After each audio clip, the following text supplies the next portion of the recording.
और सियासी सूरत हाल पर बात करेंगे कि पीडीएम के गर्मा गर्म इजलास के बाद पीपल्स पार्टी और मुस्लिम लीग नून में फासले बढ़ने लगे। साबिक वजीर आजम नवाज शरीफ ने आसिफ जरदारी का फोन सुनने से इनकार कर दिया।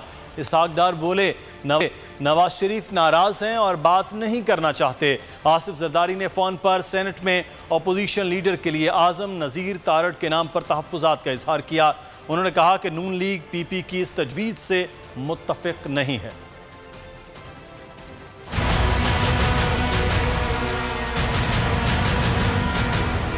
पीडीएम में धड़ाड़े, नवाज शरीफ आसिफ जरदारी से शदीद नाराज। जराये के मुताबिक पीडीएम के गर्मा गर्म इजलास के बाद आसिफ जरदारी ने नवाज शरीफ को फोन किया, लेकिन नवाज शरीफ ने घर में मौजूदगी के बावजूद फोन न सुना। इसहाक डार की आसिफ जरदारी से सख्त गुफ्तगू हुई। आसिफ जरदारी ने कहा कि अपोजिशन लीडर के लिए आजम नज़ीर तारड़ पर तहफ़्फ़ुज़ात हैं। आजम नज़ीर तारड़ बेनज़ीर कत्ल केस में मुल्ज़िमान के वकील थे। पीपल्स पार्टी किसी सूरत आजम नज़ीर के नाम पर इत्तेफाक नहीं करेगी। इसहाक डार ने जरदारी को जवाब में कहा कि नवाज शरीफ नाराज हैं, बात नहीं करना चाहते। उन्होंने कहा कि नून लीग पीपी की इस तजवीज़ से मुत्तफिक नहीं है। जराये ने कहा कि इसहाक डार की तरफ से इंतहाई तल्ख गुफ्तगू के बाद आसिफ जरदारी ने फोन बंद कर दिया। आसिफ जरदारी और इसहाक डार की फोन पर गुफ्तगू स्पीकर पर बिलावल भुट्टो ने भी सुनी।